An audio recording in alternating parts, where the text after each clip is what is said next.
All right, welcome in, everybody, to Sports Daily. It's another great week, another Reaction Monday here on the show. Jacob Albracht, Tommy Castor with you. Jad Chambers producing, manning that IHOP hotline at 869-1240. What a great time of year. What a great time. IHOP, where guests can enjoy the new Nashville hot chicken and waffles. Golden brown Belgian waffle topped with 4 crispy chicken strips tossed in a spicy Nashville hot sauce. We'll give away some HTO today. We'll give away some movie tickets today. And we'll take a look back at the weekend that was. What a weekend it was. Chiefs win, Jayhawks win, K-State in just an agonizing loss. And we got the start of college basketball tonight. Here we go. Games tonight. What a crazy time, Tommy. This is it. You know, people talk about the sports equinox, right? You hear about that when hockey, baseball, basketball, NBA-wise, and football all happen on the same day. Around here, the sports equinox is kind of when you get the crossover of college football, NFL, and college basketball, and I'm jacked up for it. Yeah, we're basically there. I mean, college basketball kicking off tonight. Of course, we've got all the NFL and college football games from the weekend to react to. It's a busy time, as it always is this time of year, and looking forward to getting right into it. Yeah, it'll be fun. Let's start in the NFL with the Chiefs because it happened yesterday. We'll look ahead to a little college hoops. We'll certainly talk a ton of college football today. KU fans, I know you're excited. K-State fans, I know you're devastated. We'll get into all of that. But the Chiefs play on Sunday, and they play early on Sunday, and they get the win, 21-14 over the Dolphins. It was efficient, I suppose, if nothing else. It was certainly one where the defense led the way, Tommy. And, you know, going in, my thought was, like, nothing that's going to happen is probably going to change the way I'm feeling about the Chiefs, but it certainly could the Dolphins if they win or lose, because the Dolphins have yet to beat anybody good, and they beat up on bad teams. So nothing really changed, right? The Chiefs get out to an early lead. They don't do anything in the second half offensively, and it's still enough to win. And, you know, I think, Tommy, the biggest takeaway for me is Miami's a pretender. The biggest thing for the Chiefs to take away from me is the defense is going to lead the way, and that's okay. I know we're not used to seeing that, but I don't know that there's some magic formula the offense is going to come up with to become that 30-point-a-game offense we've seen in years past. I don't think they need to be. I mean, I think this defense is top level in the NFL, and when they get, you know, Bolton back eventually, it's even more so. But this is a really good defense that's going to lead the way for the Chiefs. That's just it. Well, I mean, I don't want to go so far as to say that the Dolphins are pretenders. I think that they ran up against one of the best defenses in the NFL in the Chiefs, and Steve Spagnuolo had a great game plan to limit Tyreek Hill, to limit Jalen Waddle, to limit Tua. The running game for Miami really hasn't been the same since the rookie Achane has been on injured reserve. So I'm not willing to say right now that they're pretenders. They're 6-3, and they're leading their division. So I'm not ready to say that quite yet. But what I do think, and what I do agree with you on, is that absolutely the defense is going to lead the way for Kansas City from here on out. And I think that will work. That will work when everything is clicking defensively. I'm not sure that it will work when, you know, if the defense comes out and plays an average game, right? I think that we can sort of start to count on the defense for Kansas City coming through and playing well week in and week out. I just worry what happens when the defense does have an off day. You know, we can't count on the Kansas City offense, at least right now, to consistently play 4 quarters of football. I mean, they looked pretty solid in the first half. And then I don't know if we can credit Miami's defense for adjusting in the second half a little bit. But man, Kansas City couldn't get anything going in the second half offensively. And I do think, and where I don't change my assessment of Kansas City, kind of on the same lines, is that I do think, and I still think, that there are enough legitimate concerns offensively for Kansas City that they're going to struggle, I think, to make a deep postseason run if things don't start to get better. So here's what I mean with Miami. In Miami's, how many wins does Miami have? 6, right? Yeah. In their 6 wins, their opponents have a combined 13 wins, right? So average about 2 wins a pop. In their 3 losses, they're being outscored 100-51. The only time that they've beaten a team, I believe, that's even above 500, Tommy. I'm certain that that's right. They've lost all 3 times to Buffalo, to Philadelphia, and to Kansas City. They are taking advantage of a soft schedule. That's what Miami's doing. Miami is not a Super Bowl contender right now. They're getting crushed by good teams that are Super Bowl contenders, and they're beating bad teams.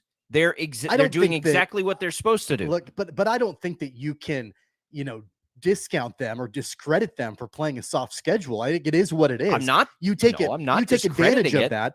And look, like coming up, they've got the Raiders. Albeit the Raiders looked good yesterday, but they've got the Raiders, they've got the Jets, the Commanders, the Titans, the Jets again.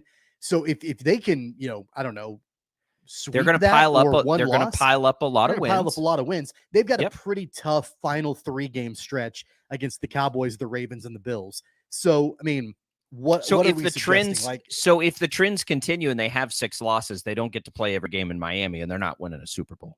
I mean, that's my point. Like they're just not. Now, that doesn't mean that Miami can't figure it out and play better. I'm talking about as of November 6th, right now, when you watch Cincinnati playing the way that they're playing, when you watch that Philadelphia-Dallas game yesterday, San Francisco was off, but when you watch the Chiefs, who obviously beat them, they're not winning a Super Bowl. They're not. The Ravens, like they're not even, like, for me, if we just power rank it, I think they're like 9 or 10. They're behind all those teams Come on. All those teams I just mentioned. How many is that? They're behind all of them. Kansas City. No, they're not. They're not. Baltimore. Okay, Kansas City, Baltimore, Cincinnati, Philadelphia, Dallas, San Francisco. Are you putting them ahead of any of them? I'd probably put them ahead of San Francisco right now. San Francisco's looked terrible the last 3 weeks. So I'd put them ahead of them. I mean, even just talking about the conference, like, let's look at the AFC for a second and break it down a little bit more. Yeah, I'll give you Kansas City and Baltimore. But then from there, is Miami better than Jacksonville? Yeah. Is Miami better? Is Miami better than Pittsburgh? Yeah, I think they probably are. Oh, for sure. Are they better than Cleveland? Yeah, I think that they probably are. They're probably not better than Cincinnati. So we're talking about them maybe being the 4th best team in the AFC. I would say right now behind who? Cincinnati, Kansas City, and Baltimore. It's probably who I would have in front of them. Look, I'm not totally convinced they're better than Cleveland. I don't know what Cleveland's doing at quarterback, but Jacksonville. So we think they may be better than Jacksonville, but Jacksonville has a win over Buffalo, a win over New Orleans, a win over Pittsburgh, right? A win over Atlanta. We're talking about much better wins. Indianapolis, much better wins than what Kansas City has, right? And Jacksonville is on a 5-game win streak. So I'm not going to say Miami's better than Jacksonville. I don't know that they are. I probably don't think that they are. Miami is, until they beat somebody good, how can we put them up there? Because those are the teams they're going to play in the playoffs. But when they were losing, opportunity to, I get, okay, they played 3. They're getting smashed. They've had 9 games. They lost by 7 points yesterday. That's had 9 games. That's a big margin of loss. That's a big loss in the NFL. They've had 9 games this season, 3 of them against good teams. A third of their games have been against. You can't fault them for having a weak schedule, and they're going to go on and play 5 more games in a row against teams that are not very good either. So you can't fault them for that. It's not that I'm faulting them. It's that I'm looking at it in reality. And the reality is they're not close to the better teams in this league. They're getting doubled up. They're getting outscored by 49 points in 3 games over the 3 teams that even have winning records. That's Buffalo. Did you watch Buffalo yesterday? I did watch Buffalo yesterday. Buffalo beat them by 28 points. Good for Miami that they're going to pile up a bunch of wins, but they're going to go on the road in the playoffs and get beat. Like, they're not as of November 6th, that's not a team that's going to win a Super Bowl. It's just not. And I don't know that. Like, why do you think that they're not? Like, I don't know. That's their issue. I was thinking about that yesterday. Their defense their defense isn't very good. It's nowhere near these teams we're talking about. As far as points allowed, they're way behind. For instance, they've given up 225 points this year. Buffalo's given up 160. Baltimore's given up 124. Kansas City's given up 143. Cincinnati's given up 162. So they're way behind defensively. I think that's the first issue. And I think the second issue is that offense that's so explosive and so fast and all these things, When it plays a good defense, it's not nearly as good. And I think both of those things contribute to just in general and overall them not being as good as some of these teams. I think they're a hard team to evaluate because of the schedule they've played. It has been so lopsided where they smash bad teams and get smashed by good teams. And a 7-point loss when you're a 1.5-point dog is a big loss. That means they lost it by 6 more points than they were expected to. And so like it's just like they're not there yet. Can they get there? I'm not gonna sit here and say they can't get there because that's where I think they probably can. They get HN back, that will help. They can get back to the running game where everything goes through. And yeah, they have enough talent. I don't know if they're going to be able to play the level of defense they're going to need to be able to play on the road in the playoffs because make no mistake, they're going to have to go on the road. If they have 5 or 6 losses, it's just going to I wouldn't go that far to say that they're for sure going to go on the road. I mean, I think that not for every round, but they're not going to have the number 1 seed. But no. But they will probably, I would think, as of right now, get at least a home game, right? Like more than likely they'll be a division winner. Like I don't see Buffalo coming back and winning the division. They're only a game I don't see ahead New York of Buffalo, doing that. And Buffalo beat them and Buffalo has the tiebreaker. Yeah, but I think that Buffalo, I mean, Buffalo has a much harder schedule. Later. Buffalo has a much harder schedule. For sure. Absolutely. I think that to your point, I mean, bringing Achane back, once they get him back and healthy, that's going to be a little bit of a game changer, I think, for Miami. And you know what? If they're able, I'm going to withhold my judgment on Miami until we get to the final 3 games of the season. That's going to tell me what I need to know about Miami when they play the Cowboys, the Bills, and the Ravens. At that point, then I'm going to be able to know, like, okay, like I think that they can get it done in the playoffs, or I don't think that they can. But you know what? I've been really impressed with Mike McDaniel and his offense this season. I know that they've struggled against good teams this season. And really, I do agree with you. I think that their defense has been their issue. For sure it has been. But at the end of the day, like they've got enough talent on that team where I do think that they can win a playoff game or two. I think that they can win the AFC East. I'm not saying they can't win a game or two. I'm saying they can't win the Super Bowl. That's back to what I originally said. Miami's not a contender for a Super Bowl. I just think that it goes a little bit too far to say that they're pretenders. I think that they've got a tremendous amount of talent. They do have a tremendous amount of talent. I never said they didn't, but can that team beat Cincinnati, Kansas City, Baltimore, or Buffalo in the playoffs? I don't think they can. Not right now. Buffalo beat them by 28 points. I get it. I how many weeks ago was that? And how many weeks ago will that be once the playoffs come around? They played Kansas City in the second half. They were the better team than Kansas City was in the second half yesterday, right? They just were. It's just the bottom line. Let's bring it back to Kansas City because that's what's interesting. Kansas City. So do I think that they could beat Kansas City in a playoff game? If Kansas City continues struggling offensively, yeah, they might be able to. At Arrowhead, I'm not sure. Kansas City was. I liked the Chiefs in that game because of the things like I don't think Miami's for real. I thought that the Chiefs could stop their run game, and that's where Miami would. The Chiefs did what I thought they could do, and they also did what I was afraid of, which was come out stale offensively after the Denver game and then going into travel. Kansas City is, and we spent some time with Miami there, which is important to the Chiefs because we try to sort through contenders as the Chiefs are on top of the mountain. Kansas City's got now is when Kansas City has to, for me anyway, as I'm trying to figure out, what this team is. Look, if their defense plays this and they have Patrick Mahomes, I don't care when they play, where they play, whatever they do in the postseason. If they've got Mahomes and Kelsey in this defense, I'm not picking against them in the postseason, no matter what else happens. So, but that being said, here's a great opportunity now for Kansas City. They get a long break, Tommy. They get the bye week, and then they don't play until Monday Night Football. Great news because they get to play the Eagles in a Super Bowl rematch.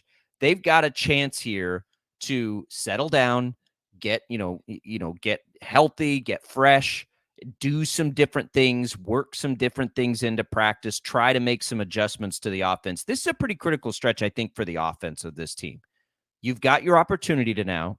Philadelphia is not that good defensively. If you watch the Dallas game, you saw that. Their secondary is not that good. They can stop the run. Doesn't matter. The Chiefs don't. They're not doing that anymore anyway. So this is an opportunity for that pass game to get going. Coming off a bye, you get the long break. They can start working on Philadelphia right now as soon as they get back to the U.S., right? Although it's a bye week, I don't think that technically they're supposed to do that, but they will. And so that I think now comes the big time for the Chiefs. I didn't think it was that game. That's why I wasn't terribly worried about no matter what happened, because that's a tough turnaround. Like, it's tough to go overseas and do that stuff. And they still found a way to get it done. It's just that's kind of what Kansas City is. Like, it's not that they feel like they're that much better than other teams, which has been the case in past years, right? It just feels like they're good enough to find a way to win in any circumstance. And that's interesting because I think that's valuable in the postseason. It's sort of what Cincinnati's had going for it the last couple of years, like just kind of scrappy, except you've got a great quarterback when you're scrappy. That's a pretty good combination. Joe Burrow, by the way, in Cincinnati looked fantastic last night. They're back, continuing that trend that they follow. Cincinnati, by the way, how many losses does Cincinnati have, Tommy? Because if they get into the mix, 3, they're 5-3.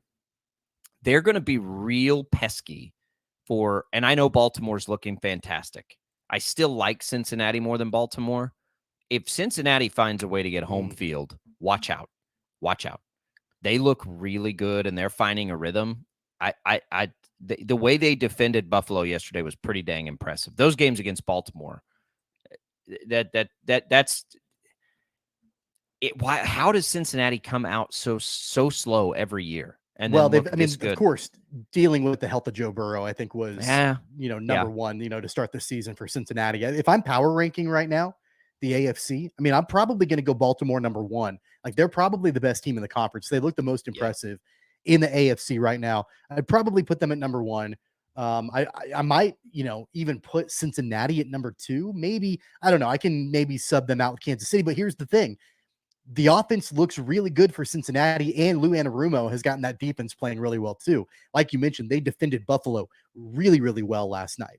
And Baltimore's defense is pretty solid also. The difference between those two teams in Kansas City right now is that I kind of trust Baltimore or Cincinnati's offense more than I trust Kansas City's offense. Absolutely. That's kind of the difference between those teams.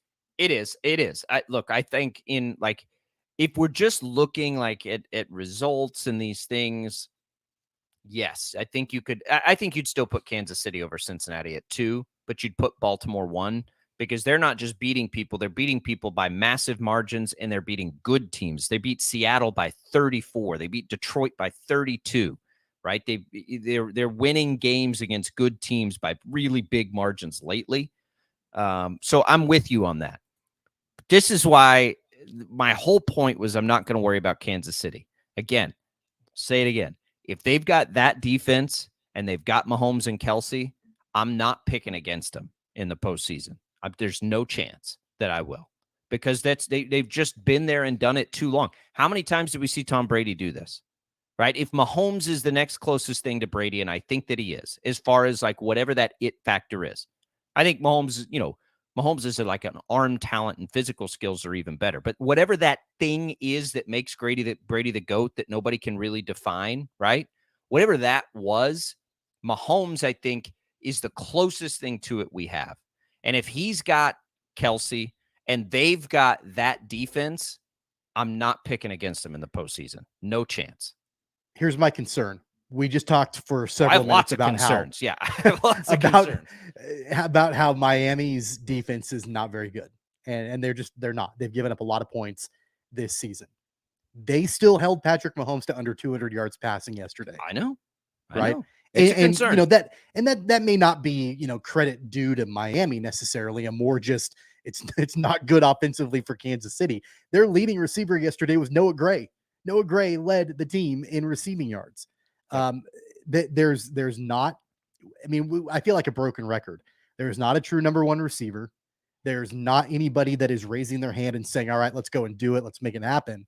Miami did I think a fairly good job of limiting Travis Kelsey, 3 catches for 14 yards. Yeah. I think they did a pretty good job doing that. Of course there are some legitimate concerns, and I get what you're saying. Like the experience and just winning playoff games with Mahomes and Kelsey and the crew there, and Andy Reid, of course. Yeah, like that's huge. That's great. That experience is awesome. But this is a different kind of team this year. And there are more concerns offensively than we've ever seen in the Mahomes Reid era so far. And I'm just not exactly sure. We keep saying week in and week out, like, all right, this is going to be the week. We need to see them turn it around, and then they don't. And I think more now than ever before, it's being solidified. This is who they are. Like, they're just not a dynamic offensive team right now. They just don't have it. And is that going to be enough? Man, I'm just not so sure, especially when you've got teams like Baltimore and Cincinnati who they're coming to the forefront. All of those things you said, and they're 7-2, right? Like, I don't think the offense is going to get worse. It may not get that much better, but I don't think it's going to get worse. They're 7-2. Just all those, and I totally agree with everything you just said about the offense. And here they are, sitting at 7-2. One of those losses came when they didn't have Travis Kelce. So I just think that's what the benefit of having this kind of defense is. It's like you get a Cleveland level defense, but Patrick Mahomes is your quarterback. That's a cheat code. You can't give Patrick Mahomes that kind of defense. Kelce talked about it yesterday after the game. He's like, this is the best defense I've played with in the NFL. And that's great. I mean, it I'm is. not taking, Trent McDuffie's a superstar. I'm not taking anything away from their defense. It is rock solid. It's great. I'm concerned not going to be enough to compensate for the offensive issues. Well, we'll see. I mean, it is so far, and they're beating good teams. So, they beat Jacksonville. They beat Miami. They beat the Chargers, if you think of them as a good team. By the way, I cannot wait for that Monday Night Football game. We'll get into that. When we come back, let's talk KU. Come on now. Come on now, Jayhawk fans. You didn't get help from anybody else, but you did what you needed to do here in a weird one. How excited are you, Jayhawk fans? 869-1240. We also got to talk about the flip side of that with K-State. My God, what an excruciating loss. We'll get into it on Sports Daily.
This is Sports Daily on KFH.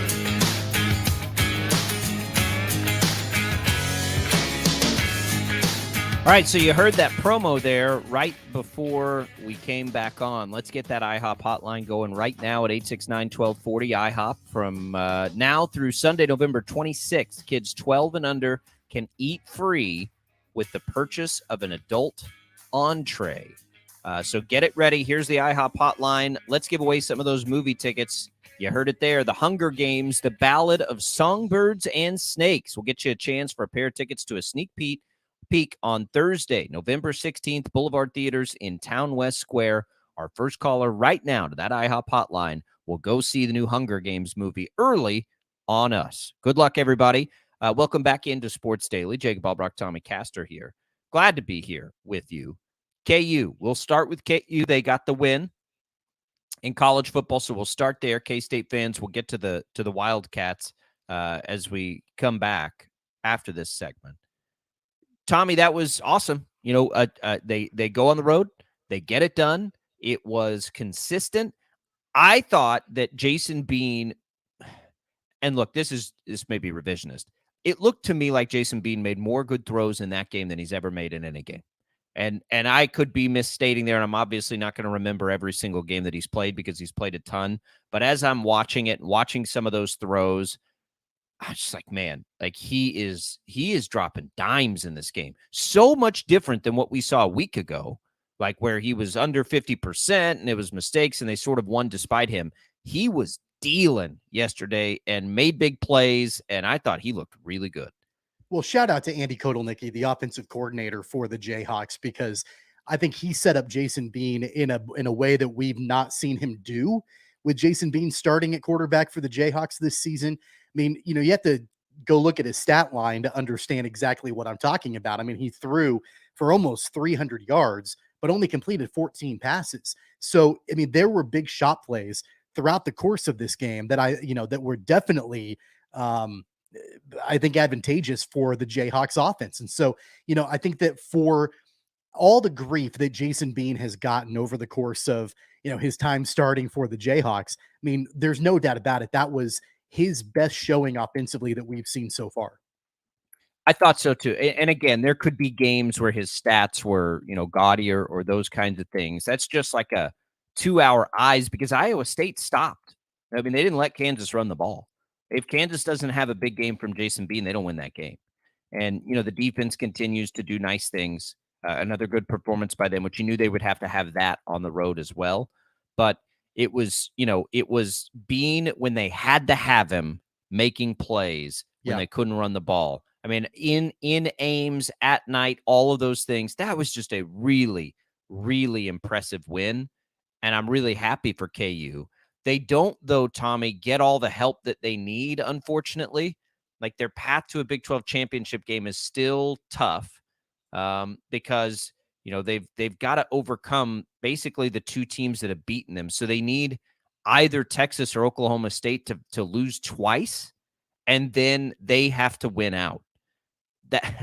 That's going to be tough. That's going to be tough. So Kansas State really needed to beat Texas for Kansas's sake. Oklahoma State has left on the schedule, Tommy, and their three remaining. You were telling me about this yesterday before I even looked. UCF, Houston, BYU. Now, two of those are on the road, but they're going to need some luck there. Texas's final three are a little more daunting. TCU at Iowa State and Texas Tech. I think the chances of both of those teams, they only need one of them to do it, right? I don't know that that's going to happen. Yeah, I don't think it's pretty likely that either one of those teams is going to drop two. And you know, I go back to the game in Stillwater, right? Like that was the turning point, I think, for the Jayhawks in their hunt for a Big 12 title. Oklahoma State at home as underdogs, you've talked about it multiple times. They're phenomenal. They're doing what they need to do. They did it Saturday in Bedlam and beat, you know, OU. They also beat Kansas State in Stillwater as an underdog. They beat KU in Stillwater as an underdog this season.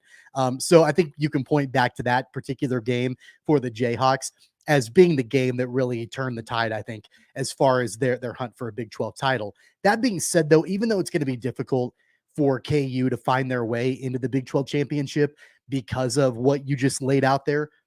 You can't overstate the importance of where things are for the Jayhawks right now. They solidified their first winning season since 2008. So 15 years, the first time that they're going to have a winning season guaranteed. Their 7th win for the first time since 2008, back-to-back conference games for the first time in a decade and a half. So just the things that Lance Leipold has done in year number 3 at Kansas, it's remarkable. And they did it inside Jack Trice Stadium.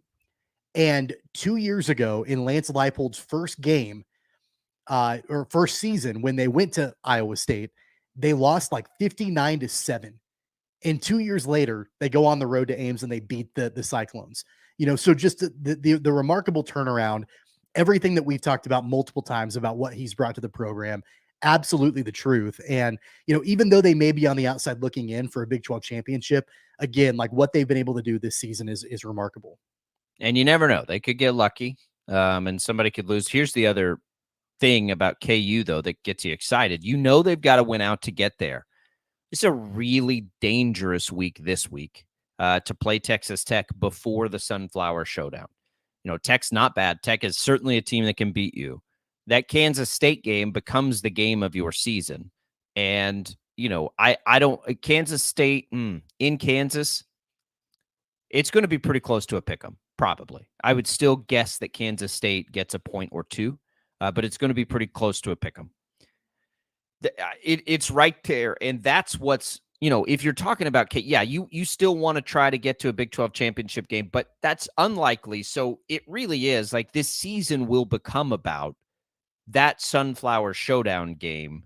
As long as they, can take care of business against Tech before they get there, I think Kansas State's going to smash this week. So you'll have both teams inside the top 25. You'll have them play in the Sunflower Showdown. They'll feel like they still have a chance at a Big 12 title. Both teams will at that point. That you couldn't have higher stakes really in that game. That's going to be the game of their season, even bigger than whatever bowl game they play in. It'll be that game.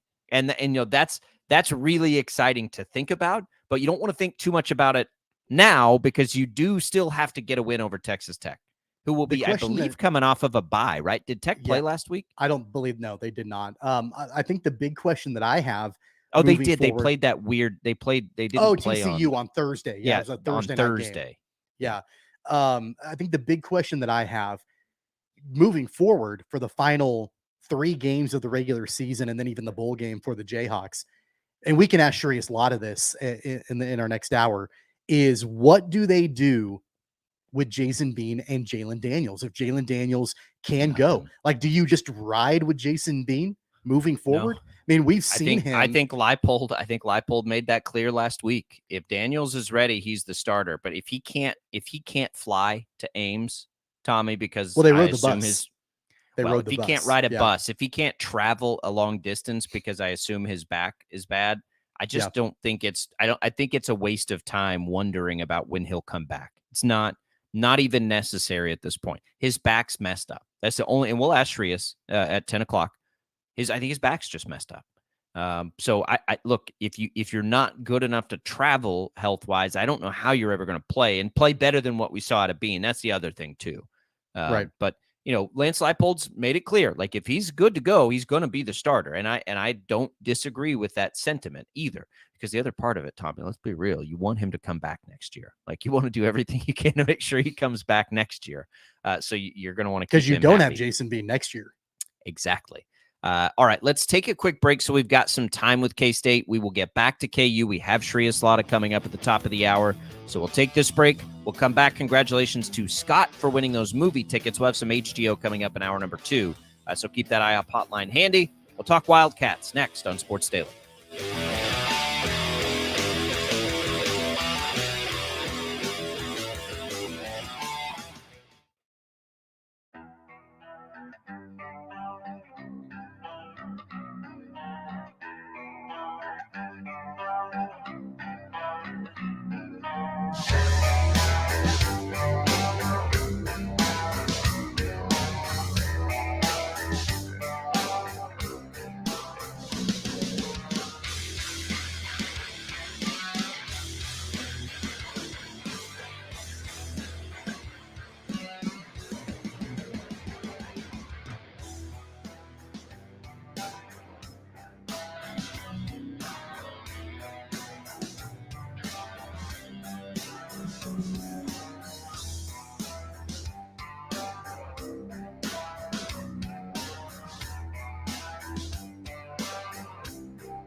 All right, welcome back, everybody.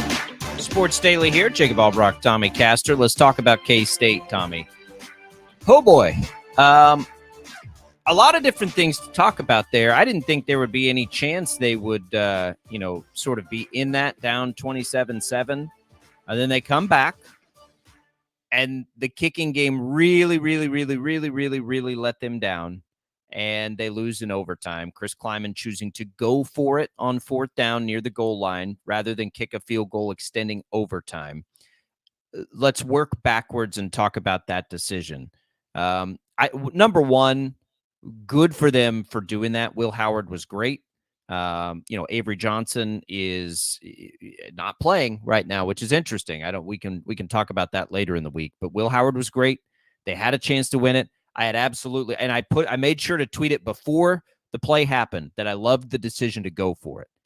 The reason I loved it is because I assumed the coaches had no faith in the kicking game. I did not want that game to come down to that unit on that day. I was nervous as hell that it did in regulation, and they got it done then. But I was fine on the road making that call in that spot to try and get it done. I wish they had run the ball one other time if they knew they were in 4-down territory. I'm not sure they knew at the time. It may have been a snap decision, but I thought the decision to go for it itself was fine, and I didn't have any problem with it. I know there's an argument to be made that the Texas offense in the second half and then in overtime was not playing well. Malik Murphy was not playing well. Yep. Totally get it. Kick the field goal, put the pressure back on the Texas offense to score. I know you can make that argument, but I think you and I actually agree on this. I had no issue with them going for it on fourth down. Kleiman said after the game that had Texas scored and a touchdown, and then Kansas State scored a touchdown, he would have gone for two. I mean, he was going to roll the dice regardless on that entire situation. So I've got no issue with it. I don't love the play call. For them to go forward on fourth down, I would have done a different play because you really didn't give your offense a chance to get it even, past the goal line. So I don't love the play call, but I don't have a problem with the decision they made. I would have liked them to see them run the ball one other time in that sequence of downs. And again, I thought that, you trusted the defense for sure. I just didn't trust the kicker and the kicking unit in general, not just the kicker, but the whole special teams unit there.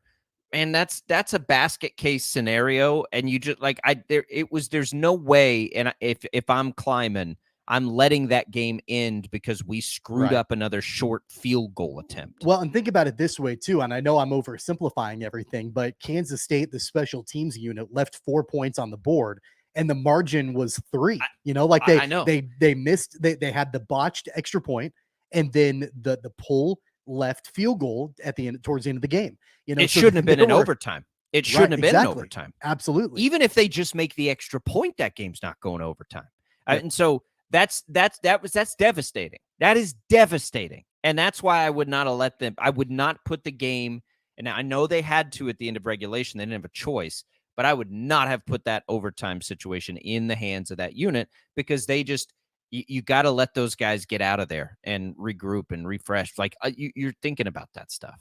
And so I had no issue with that. The game itself, look, I was really impressed that they were able to come back from that with the amount of mistakes and just things that were going wrong early. It never felt like there was a chance that game could get to that spot. I think it's extra frustrating because Kansas State was the better team. They were better than Texas. They're better than Texas with Malik Murphy at quarterback. I don't think there's any doubt about that. Maybe that's not the case if Quinn Ewers is playing, but it was the case on Saturday, and they were the better team, and they should have been able to get a win in Austin. That's what really sticks with you today is you're like, oh, because if they get that win, they're looking great. And so is KU, by the way. I want to give a little bit of credit, though, to Malik Murphy. He had a great first half, and he's going to be really, really good. I think. It's not a long-term thing. He had a terrible second half, and he looked lost. It was not. I mean, he looked like a freshman, right? And I really liked Texas's offensive game plan to start out the game. I mean, they came out guns blazing, and I'm kind of with you. I didn't think that the Wildcats had any chance to claw back in the game, because not only did Texas start out really well, but it was a disaster for Kansas State on both sides of the ball for the first half of the game. I mean, at halftime, I kind of thought, well, here we go. Like, I think for the Wildcats, the goal is going to be to not let it get, even more out of hand. And credit to Kleiman, credit to that team for clawing their way back, forcing Malik Murphy into making some mistakes in the second half. And, really, I think they confused him. I think the Wildcat defense confused him in the second half, gave him different looks than what he saw in the first half. And you saw that he was a freshman, right? And that was a big part of it. And that allowed Kansas State to get right back in the game. I thought that they put together offensively some really solid drives in the second half, and Will Howard put the team on his back to get them back into the game. So just a lot of resolve, I think, and a lot of grit and determination from Kansas State to claw their way back and to make it a game in the fourth quarter. I have been so wrong about how they would use Avery for a month now. I'm not sure if it's because they couldn't run the ball at all and it was going to be a passing game. I don't know what was going on there. I mean, Avery, what did he have? One rushing attempt and he got in there to throw it once. It could have been that. It could also be that Will Howard's just playing really well again. All I really care about is, sort of the psyche of Avery Johnson. I think he's fine. And I think he's probably happy for Will Howard that Will Howard's playing well. At some point, though, now, and they're not out of it yet in the Big 12 mix, technically speaking, I do think at some point we need to get Avery Johnson some reps here.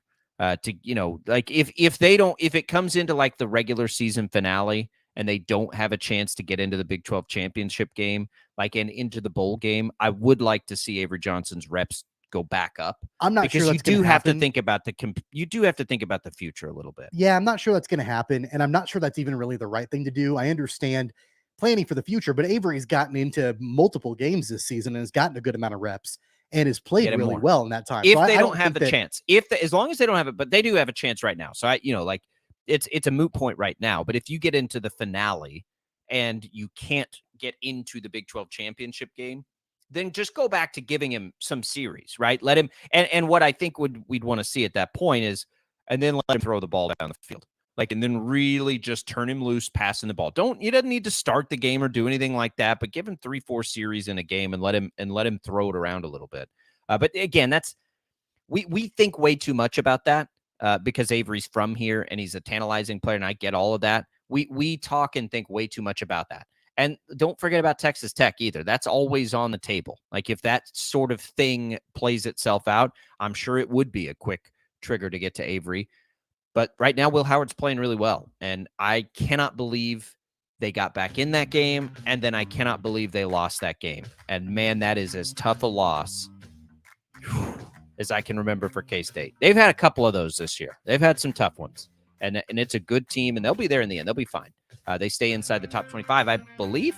I didn't look at the new top 25 No, rankings. they fell out. They're like They did fall 27th, I think, receiving votes. Okay. I hope they're both in when KU and K-State play. That's going to be – they just need to take care of business this week, both of them, and get into that game and it be for as much as it feels like it's going to be. All right, when we come back, we'll jump back to KU. Shreyas Ladas, our KU insider, will come and join us here. We'll look ahead to the start of the KU basketball season, as well as look back on that game ahead to Texas Tech. A lot to get to with Shreyas. We'll do that next on Sports Daily. We've got giveaways coming up next hour, so stay tuned for your opportunity there. We'll look ahead to a pretty important Monday Night Football game as far as the AFC pecking order goes. So a lot to get to here on the show. We'll do it all next.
The Kansas City Chiefs in Germany yesterday facing the Miami Dolphins. There was a milestone moment for Kansas City Chiefs tight end Travis Kelce. And it goes to Travis Kelce, who gets dialed up, gaining 7. With that catch, he is the all-time leading receiver in Kansas City Chiefs history. Also the most yards from scrimmage. The Chiefs went to halftime leading 21-0, and the defense managed to make that hold up. Final score, Chiefs 21, Miami 14. The college basketball season begins tonight. Wichita State kicking off their season at Charles Koch Arena versus Lipscomb. Tune in tonight over on 103.7 KEYN at 5:30 for a pregame start with Mike Kennedy and Dave Dahl. The K-State men open their season at the Hall of Fame Series Las Vegas facing USC. Pregame start for the Wildcats, 8 o'clock tonight, and that's right here on 97.5 and 1240 KFH. Filling in today for Ted the Sports Head, I'm Jed Chambers.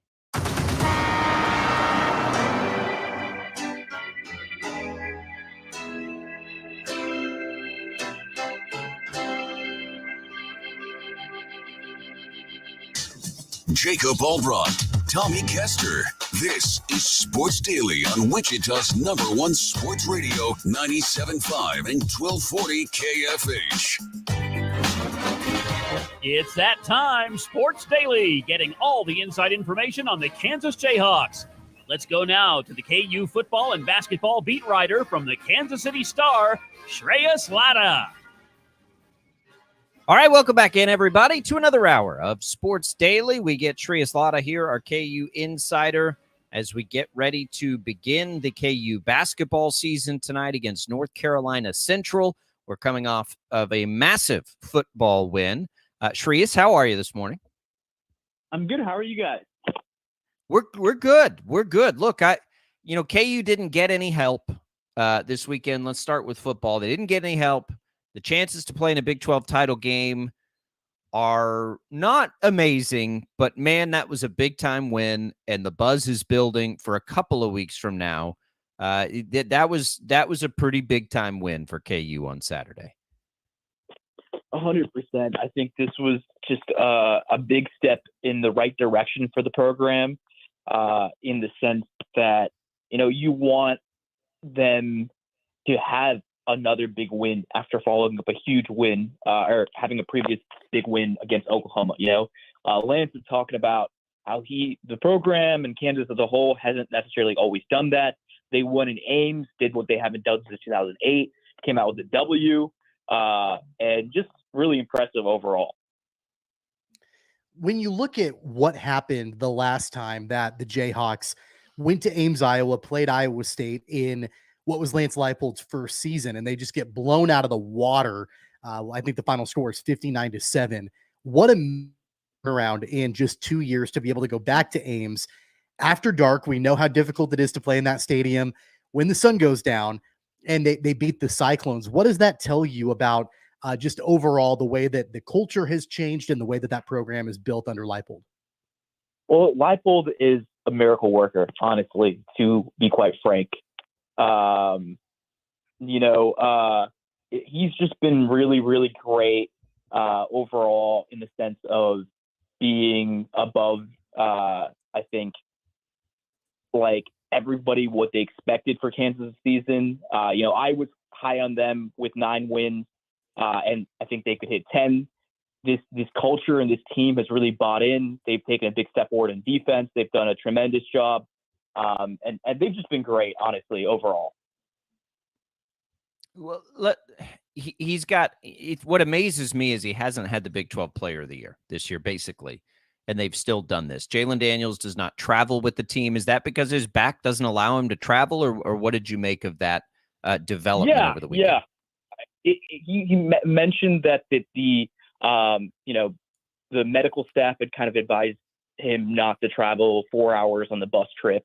And then Lance reiterated he's not redshirting, and, or any other rumors that are out there, that's not happening. So, not a great prognosis after being able to be on the sidelines and all that. But I'm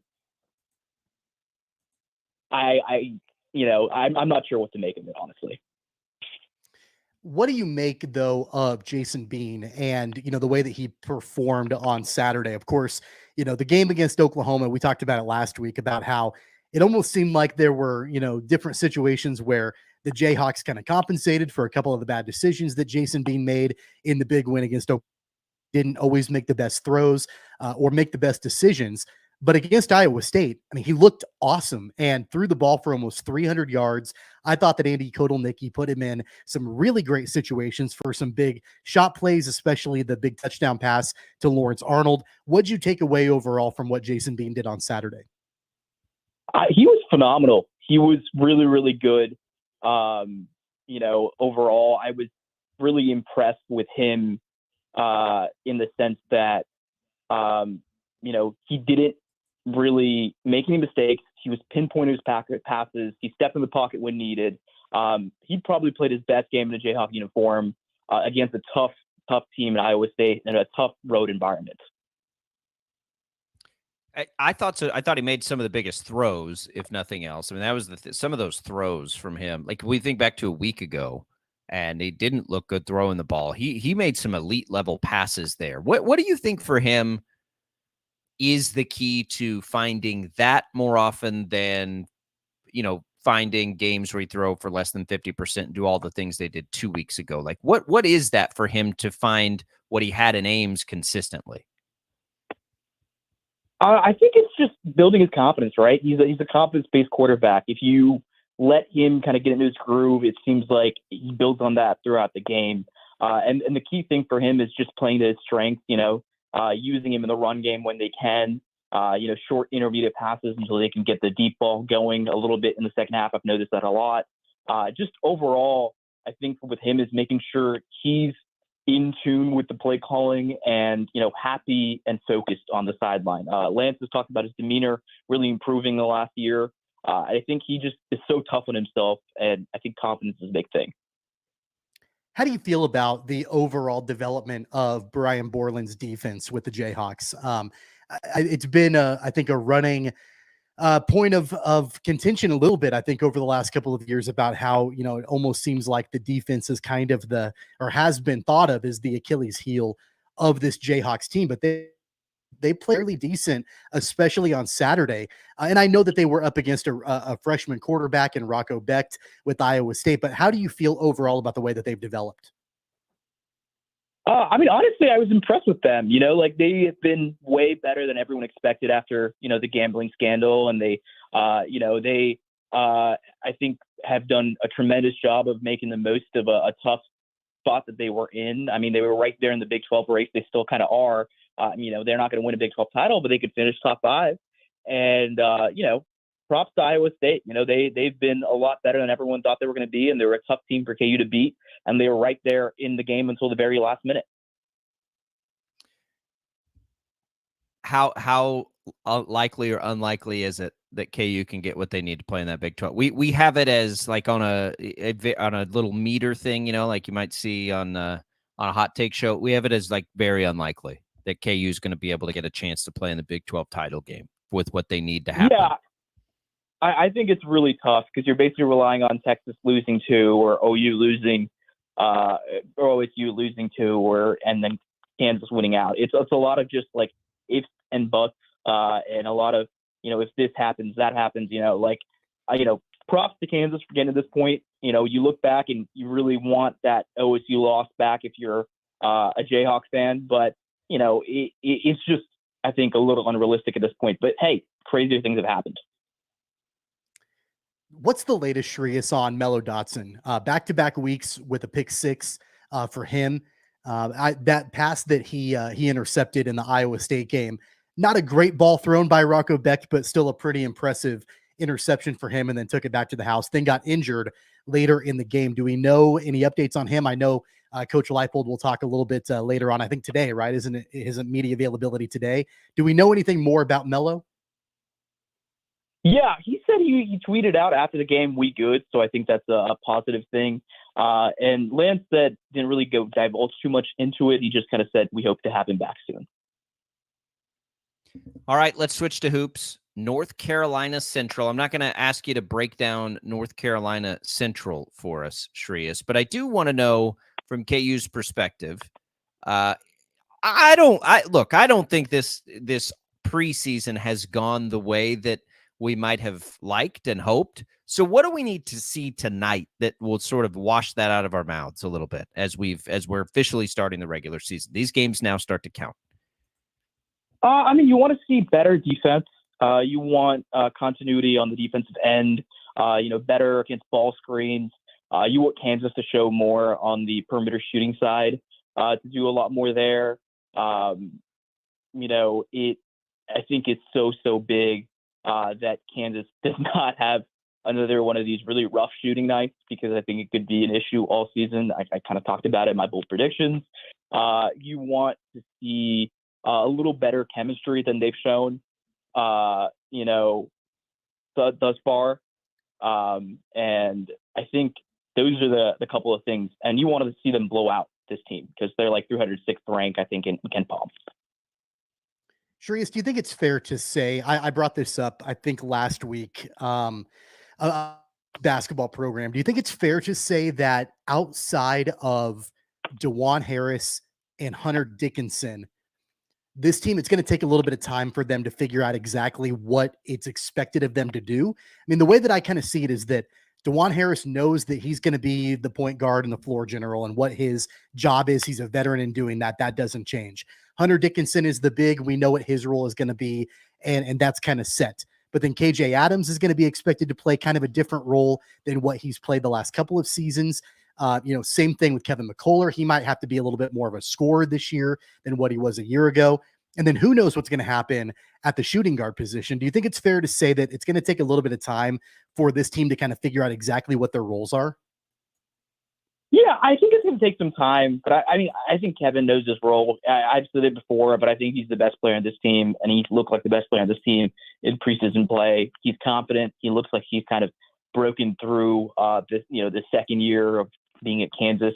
Last year he had a tough shooting spot, but he seems like he's shooting a lot better than he was at any point last year in these preseason games. Obviously, we'll see if that carries over into the season.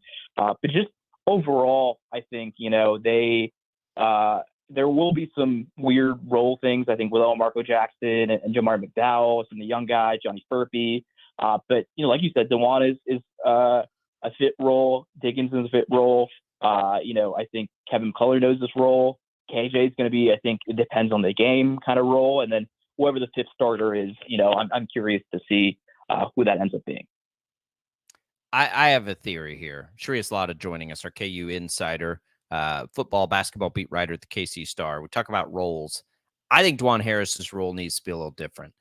My key to unlocking this thing is for him to become a more featured scorer. We've seen over the last 2 years, when he scores, they win.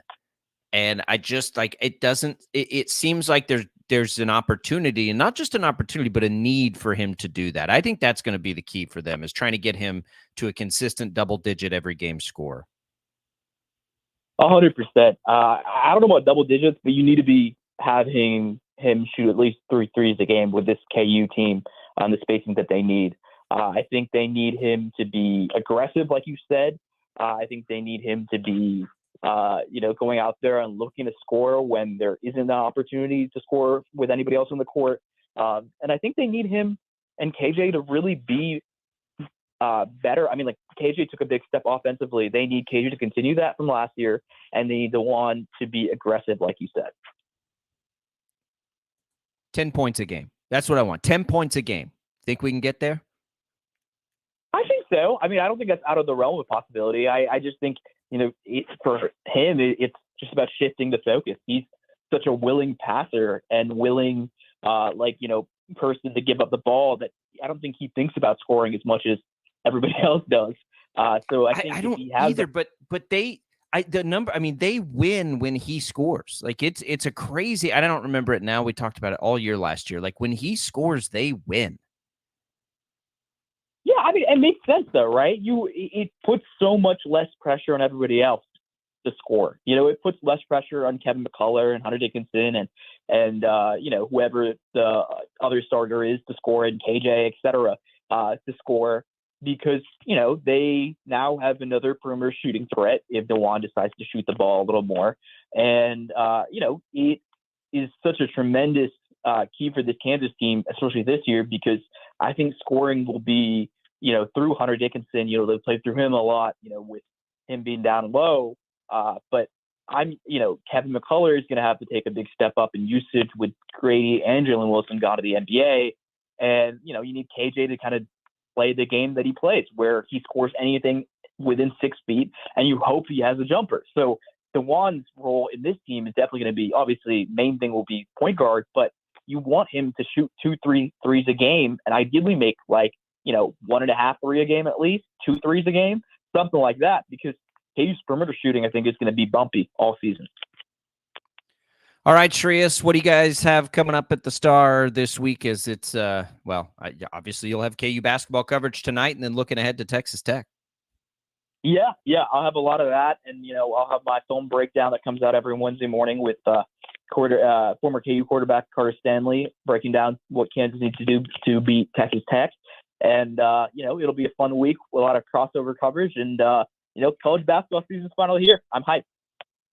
We're all hyped. KU gets going tonight. We've got Wichita State tonight. We've got K-State tonight. That's basketball, by the way. Everybody's opening on Monday, big time Monday. Shreyas, we appreciate it. Follow Shreyas on social media. You can find his work there at SHREY. What is it, Shreyas? Why can't I pull that up? It's 98. Is that right? Good. It's SHRE98 on Twitter. 98. I knew that's what it was. There it is. Okay. SHRE98 on X, on Twitter, whatever you want to call it. Shreyas' work is all there, as well as the KC Star. Shreyas, be good. Have fun tonight. Celebrate the start of college basketball with the rest of us, and we'll talk again next week. Absolutely. Thanks for having me, guys. There goes Shreyas Latta. Tommy and I have a lot still to get through in this hour. We've got, let's look at the rest of the NFL, by the way.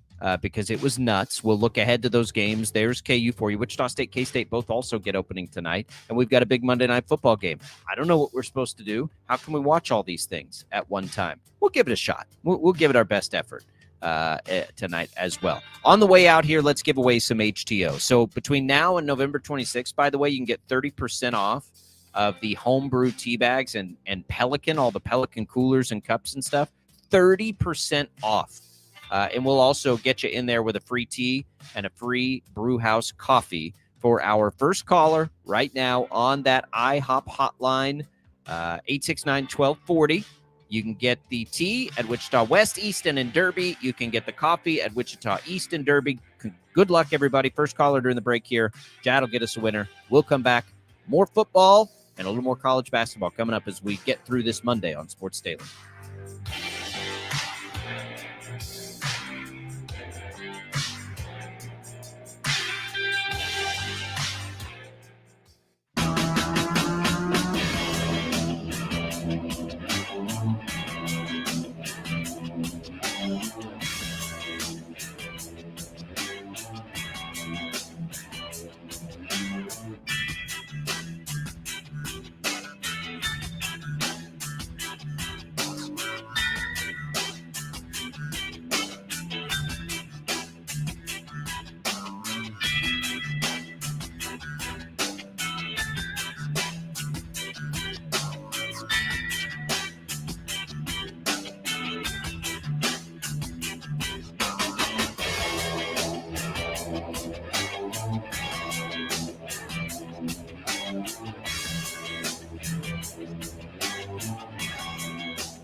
right, welcome back, everybody. Congratulations, Dale, for winning some HTO. Call in on an IHOP hotline. Glad to be here with you. Glad to have that IHOP hotline. It is open the rest of the way, by the way. So get on there. Let us know what you think. Tommy, I'm looking at picks. I had not seen this until literally right this second. 8 in 1 week for Mr. Castor. That'll get you back in the game here. Paul and I are both above 500, and we all are coming into tonight, by the way. We still have a game going tonight with Monday Night Football, but did your wallet follow your thoughts here? Did you have a good betting weekend? Look, I don't want to talk about it. Not that it was a bad weekend, but because I learned my lesson the last time I talked about it. And, look, there's still another game tonight that we picked on Friday. So I'm going to withhold any comment until that game is done tonight. Tomorrow, I'd be more than happy to gloat. But right now, I learned my lesson. When I talk prematurely, it's not a good thing. But no, it was a good weekend overall. Did your bets follow your picks? Yeah, they did. I had actually a pretty solid betting weekend. Awesome. College was really good for me. A couple different parlays that hit. I had a parlay on the KU game that did really well with Jason Bean's passing yards and Lawrence Arnold's receiving yards and Devin Neal anytime touchdown. It was a pretty solid weekend betting wise for me. So I'll take that. Yeah, I had a good college day and a not good NFL day, but I didn't put a lot out there in the NFL. I wasn't feeling a ton with the NFL. I think it was about even on my NFL day, but I got a little college football parlay too. And big part of that was betting on Mike Gundy at home. K-State finding a way to cover. KU we were on, and I don't remember who my fourth one was. I think Ole Miss or something. But by the way, they got to stop making Oklahoma State home underdogs. Got to stop doing that. No, they don't, because it's just become an auto bet. Like, they don't need to stop doing that at all. Keep doing it. I'd say keep doing it. Now, we want, for KU and K-State's sake, we certainly want Oklahoma State to lose. Look, you can say whatever you want about Mike Gundy. That's fine. That dude can coach. One of the best in the country. To win as consistently as he has there, and to see that team this year from what we saw early to what we see now, come on now. That's incredible. Good for them for sending Oklahoma on the way out the door with Bedlam in a game like that. OU can cry about the refs all their way to the SEC. Okay, let's talk about the NFL yesterday, Tommy. The Cowboys-Eagles game was fan-flippin'-tastic. And, as I'm watching that, and look, I think that, honestly, even in the loss for the Cowboys, I think the Cowboys showed me quite a bit yesterday. I think Mike McCarthy, for all his faults, and there are many, clock management, which, again, came back to bite them yesterday, he has really unlocked Dak a little bit, which is great. The Eagles, Jalen Hurts is, he may not be as gaudy as he was a year ago, but he's good, man. And Dak made a couple of mistakes that you just can't have him. Stepping out of bounds on the 2-point conversion, like taking a sack there at the end, like just little stuff you can't do. He shouldn't have been put in that timing situation, Mike McCarthy, but whatever. But that game just, it reiterated to me, Tommy, why the NFL must protect quarterbacks at all cost. That is a game that happens when you get two good quarterbacks, right? It's high-level stuff. Bengals-Bills was a little bit that way last night. And then there are other games where you don't have that. Giants-Raiders, right? Backup quarterbacks. Titans-Steelers earlier in the week. They at least those are good young quarterbacks. But there are, bad quarterback games are no fun. No fun. And that's why you see the NFL protect quarterbacks, and that's why I'll never complain about the NFL protecting quarterbacks. Well, there were some great quarterback games this weekend. Josh Dobbs off the street. I mean, just that Josh Dobbs story. That was Josh Dobbs story is so good. God, that's incredible. Good. I love it. And the fact that the Vikings are now over 500 when they lose Kirk Cousins, they lose Justin Jefferson for a period of time. They bring in Josh Dobbs, who plays off the street, doesn't know his receivers' full names, doesn't know the playbook, but they make it happen. It's incredible. It's absolutely incredible with the way that they started the season and now the fact that they're over 500. You mentioned CJ Stroud, an incredible game from him. He looks like the real deal. Looks like he's going to be a franchise quarterback for a long time. The Texans are I think sneakily pretty good.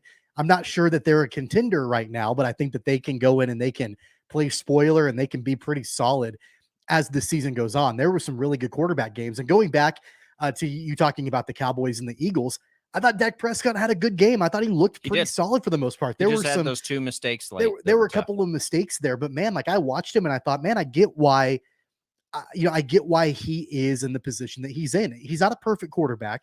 There's no doubt about that. And I don't know if he's ever going to be able to lead this team to a Super Bowl or not, but man, he looked really good in a hostile environment in Philadelphia. I thought the Cowboys were the better team yesterday.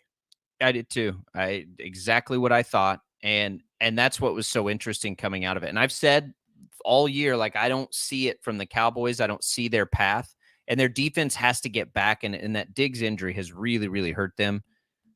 But there's a path in this wild and crazy NFL season where there isn't, the cream isn't necessarily rising to the top. If Dallas, and the thing that I thought stood out to me for them is they went on the road and did that. Dallas, they cannot run the ball, and it's agonizing. But they've found something with Ferguson at tight end, and Dak has always been much better with a really good tight end. They had a couple of really good runs from Tony Pollard, though. There was one that he broke open, and it was really good. He loves to run right into the back of his offensive lineman. He's really, really good at that. He's not a feature back. He's just not. And that he is what he is. They're going to live with it because that's what they got. They didn't do anything else in the offseason. They didn't do anything else at the trade deadline. So that's what they've got. But it's okay. It's at least giving them enough. Dak's a play-action quarterback. It's at least giving them enough to be a play-action quarterback. If they can get their defense back, and I think they need time to do that.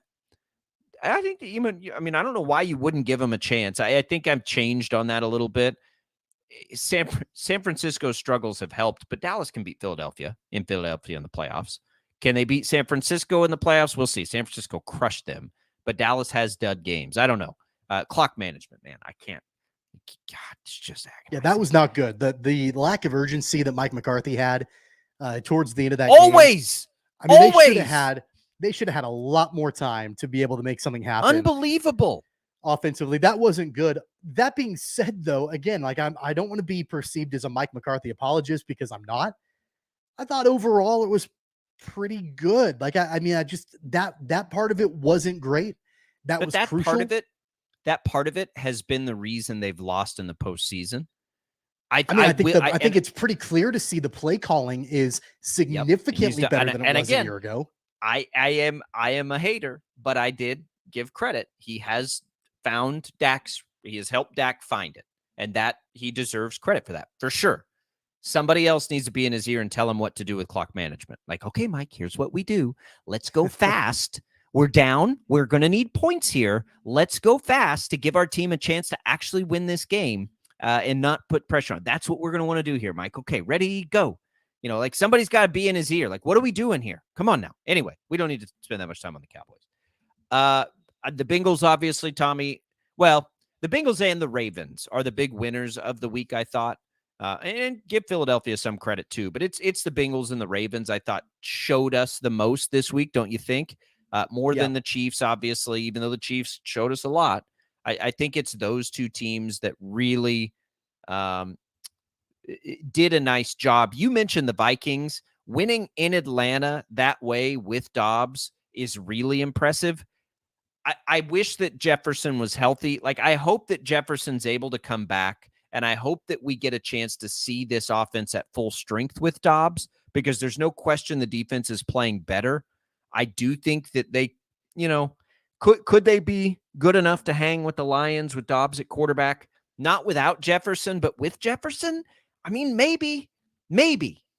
They would have been with Cousins, and I've been on that for a long time. But I don't know with Dobbs. Look, he's a gunslinger.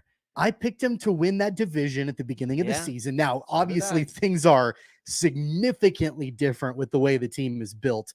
But if Josh Dobbs can come in off the street, I liked him in Arizona. They weren't winning games because he didn't have support around him. But I like Dobbs. I like the fact that he comes in and he's just going to throw the ball, man. Like he's just going to make it work. It's kind of like backyard, like schoolyard football. And that's what Josh Dobbs did yesterday. And it worked. I mean, and keep in mind, they're playing playing the Falcons. So it's not like they've got, this huge opponent that is incredible. But man, division leader, right? I mean, they've been pretty good. The fact that they came in and did that with Jefferson on the shelf, KJ Osborne, don't forget, exits early with a concussion. So he's out. Really, he's got Jordan Addison to throw the ball to, right? Like that's basically it. Like that's basically his weapon that Josh Dobbs had. Alexander Madison, I guess, out of the backfield. Just incredibly impressive. I'm not sure there's a better quarterback story after this weekend than what Josh Dobbs did. Let's look to tonight here, Tommy, real quick. As we're going through the AFC, as we're talking about the big winners, what if the Jets beat the Chargers tonight? And you and I both picked the Chargers. They won't. They won't. What if I don't think they will. If the Jets beat the Chargers tonight, they'd be 5-3. I cannot wait for them to play Miami. You want to talk about a clash of styles? I think look, the Jets are coming off a bye. No, they're not coming off a bye, but they're Garrett Wilson has a chance to feast against a really bad secondary. Brees the Beast is going to break off his big plays, you'd think, against that defense. If they beat the Chargers, what do we do with the Jets? And I picked the Chargers, but if the Jets are able to win this game at home, what do we make of them? I don't know, because even if Rodgers comes back, what's Rodgers going to be without playing at all this year, essentially? I cannot believe they're 4-3, and here they are. Well, they're doing it on the back of Breece Hall, number one, and their defense, number two. That's exactly the way that as soon as Aaron Rodgers went down, I said that's the way that they're going to have to win games. If they want to try to win anything this season, they're going to have to do it on the backs of their running game and their defense. And that's what they've done. I think that it's going to be a tall task for them to shut down Justin Herbert, especially considering Austin Eckler looks to be fully healthy and good to go. The wide receivers that they have, it looks like outside of Mike Williams, who's obviously done for the year, it looks like the Palmer's Chargers out tonight too. Oh, that's Palmer's right. out tonight too. So they're I think that they can really, Jordan Whitehead and the others in the secondary for the Jets can really try to limit what Keenan Allen does. But man, I think that the Jets can make it a game against the Chargers, but I'm not sure that they can. It's not a bad matchup. It's not a bad matchup for the Jets. I look, as somebody who's lost a lot of money on the Chargers over the years, this is not a bad matchup for the Jets. They've got to figure out a way to contain Keenan Allen, but they're great against the run, and the Chargers are down receivers. I don't know. We'll see. The thing about it with the Jets is Zach Wilson's beaten Buffalo and Philadelphia this year. Right. At home, which is where the Chargers are coming. I am so excited about this game. The Jets are so interesting to me. One, because I love seeing Breece Hall get opened up a little bit. That's a part of it for the Jets for me.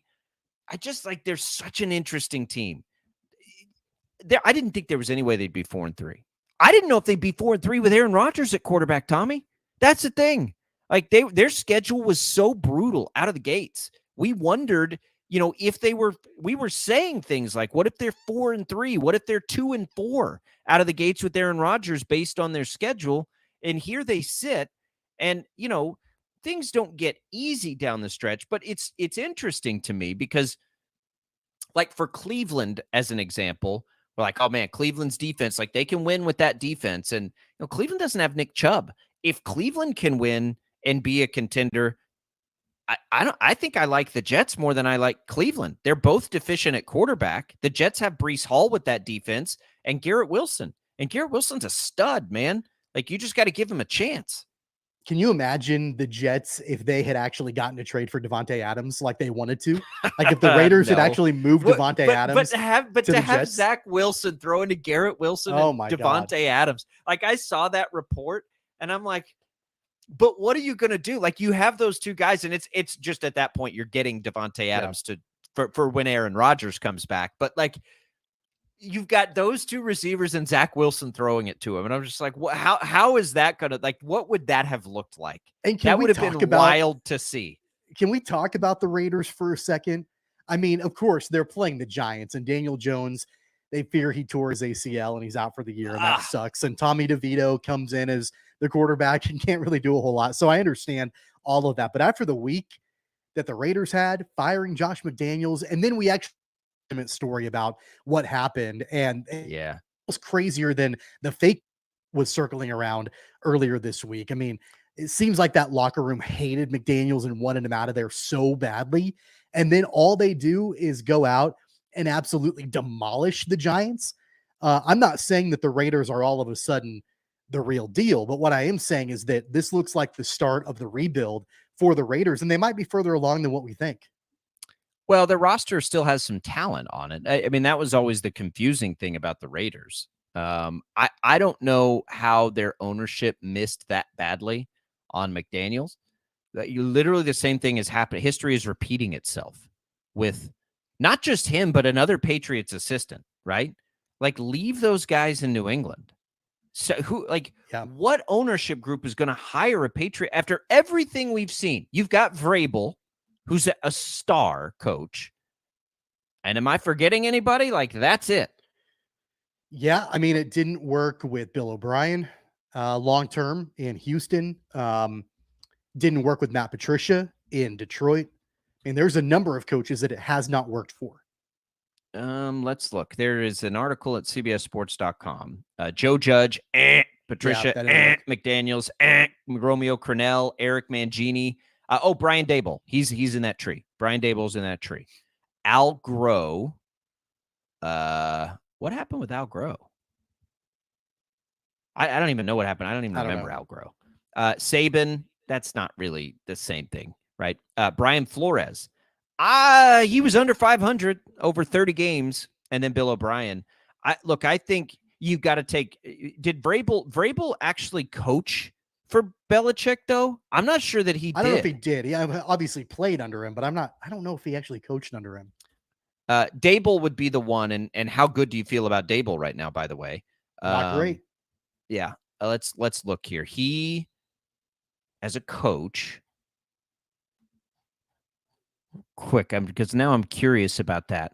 So as a coach, he went to Ohio State. So he went college first. No, then he went straight from the Texans to Tennessee. So he has not coached under Belichick. So Vrabel doesn't even count in there. So there's really like nobody, right? Like we're not. It's not good for the Patriots tree. So look around the league, everybody. Stop hiring them as head coaches. We'll see if Brian Flores gets another shot. He probably will with the job he's done in Minnesota. Probably will. And it is too early to count out Daboll. I will say that. Daboll, if I'm the Giants and they make the change at quarterback long-term, I definitely want Daboll to have a piece of that after the job he did with Daniel Jones last year. But it just stop with it, especially retreads, especially the second time around. The Raiders, boy, I wonder if they found something in Pierce. The players clearly like him. But when you've got the cigars in the locker room and the stories like that's wild that an NFL culture gets to that point. I mean, it's hard to even make that up. Well, did you hear the story about how it all went down and about how there was a big airing of the grievances of all the players talking about how much they don't like Josh McDaniels? Then he couldn't even speak up for himself. He had Antonio Pierce do it on his behalf. And Pierce talks about how the Giants beat the Patriots in 2007 in the Super Bowl and how the Raiders that's one of his assistant coaches, by the way. Yeah. And then McDaniels is don't ever talk about the Patriots like that again. Come on. To be fair, Pierce was on those Giants teams. Right. McDaniels, get out of that. Go back to Belichick, be awesome in New England. Go be his offensive coordinator again. And, the Raiders need to be better. I know people around here don't like the Raiders, but the Raiders are sort of like the Cowboys. The NFL's better when they're relevant and in the mix. Because they're good villains if you hate them. Their fans are absolutely nuts. The Raiders have got to get it right. Just get the coach right. But isn't it safe to say that Josh McDaniels, we're never going to see him be a head coach again? He will never get another head coaching opportunity. He won't. He'll be a lifetime assistant. He'll be an assistant for a long time. He'll have to, he'll ride with Belichick, I'm sure, the rest of Belichick's career, and then he'll have to partner up with somebody else that's in, that has familiarity with him, because he has done good jobs with those offenses in the past, right? He was doing a good job with Mac Jones and those things. I don't know enough about his personality to figure out like why that's gone so poorly for him. I have no idea. I don't pay that much attention to like the things that he says and does because his teams aren't ever any good. But it is what it is. That's the NFL look. Let's look ahead to some college basketball tonight. We talked a little about KU, Wichita State, and K-State also open tonight. We'll hit on that next.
Sports Daily is on KFH.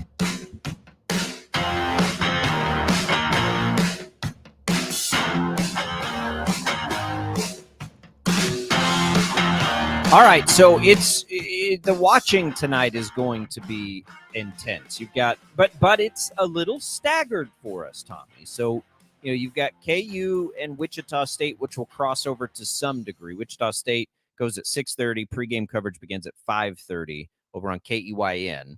You'll have K-State hoops here on KFH, but they play later against USC and in maybe the premier game one of across the country tonight. At 8 o'clock. No Bronny James, I suppose. I haven't checked in on his health in a while, but I don't think he's going. But USC is still expected to be really good. And then you'll have Monday Night Football over on KNSS as we shuffle things. But, it's big opportunities. I mean, K-State's got the big platform tonight for this game, Tommy. I mean, that's a big-time game nationally for K-State and USC. Yeah, knowing that, they're going to be without Naquan Tomlin, I think that comes down to the question of, again, like we've talked about all last week, how do they fill that role? What do they do? What does Jerome Tang have up his sleeve, to be able to make that happen? And it's obviously, as we know, a completely different opponent from Emporia State to USC, right? And so, again, I don't think you can take much away from the exhibition they played last week and apply it to what is going to happen tonight on the court against USC. But, I mean, I feel like if Jerome Tang can get a good amount of collaboration between the newcomers and Tyler Perry and Arthur Kaluma with the returners like Cam Carter, I feel like at that point they should be in pretty good shape. And tonight's going to be a solid litmus test on exactly where we feel like they are. James is expected to join the team at some point, but the expectation is not for him to play tonight. This is a game on TNT, which is interesting. Who I don't recall ever broadcasting a college basketball game outside of the NCAA tournament in recent years. So that's kind of interesting. I think that had something to do with Bronny, obviously. But, K-State gets a national audience here, and USC is supposed to be good either way. This is a big look. K-State can come out. You want to make a statement early? Make it in this game right now when everybody's watching you. If Tyler Perry wants to, get things off with a bang, make it tonight. This is a good spot for K-State to have this national platform, to have it sort of by themselves here. You'll be up against Monday Night Football, but they're on national TV. KU is not on national TV. Wichita State is not on national TV. Who are the other? Like, is there a bigger college basketball game tonight than Kansas State USC? I'm not sure there is. Let me look at the top 25. No. I'm just going down the list and see who everybody in the top 25 is playing. They're all cupcakes. Yeah, they're all cupcakes. This is the best game for sure. This is the best game for sure. They get it on national television. Let's go. What a big opportunity for them. And for Wichita State, Tommy, the platform is not as big, but in the sense that it's a chance to get that first feel of this game. Wichita State, by the way, K-State's 3-point dog. Wichita State is a 7-point favorite over Lipscomb. Take what you will from that. I mean, I've got to figure out a way to bet these games. I haven't even thought about that. And you want to talk about like difficult task betting that, but Wichita State, 7 points at home. I kind of like that. K-State +3 on the road. Well, it's a neutral. So, they're 3 points. Kansas is a 30.5-point favorite. Not going there. I'll tell you that for sure. But Wichita State and K-State, I kind of like. Can I just say, I'm really excited for the first regular season game in the Paul Mills era at Wichita State. I'm really excited to see what things look like inside Charles Koch Arena. I think Kenny Poto, I'm really excited to see how he blossoms under Paul Mills. And I hope that they get off to a great start tonight. I think that they probably will. I kind of like that 7-point number 2. That might be one I have to look at later on tonight, but I'm probably going to hit that. I'm really excited about this first matchup. I don't know what the crowd's going to be like, and I hope that people don't it's November 6th. There's a lot going on right now. So, do I expect a packed house? I do not. Bob, I mean, if we get one, that'd be fantastic. But I don't think we'll see a lot of packed houses across the country. We'll probably see one in Lawrence. But most places, I don't think we're going to see those sorts of environments. It'd be awesome if we got one at Charles Koch Arena. K-State's at a neutral, so that won't really play a huge factor there. But it is, man. All three of those teams, I kind of wish we staggered them through the week. I like that we're celebrating. Wichita State women's basketball is just about to tip or is tipping as we speak here. I know they're getting ready to. We'll have coverage. Well, you know what? I'll tell you about that with what's on tap. They don't play until noon, and that coverage begins into the next hour. So it is a wild and crazy day with all the what's on tap stuff. So we'll walk you through how you can catch everything when we come back here and wrap up Sports Daily.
Congratulations to our giveaway winners of our movie tickets, our HTO. We'll do that again tomorrow. Not to worry. We'll get that IHOP hotline rocking and rolling. So Jim Rome takes you from 11 to 11:45.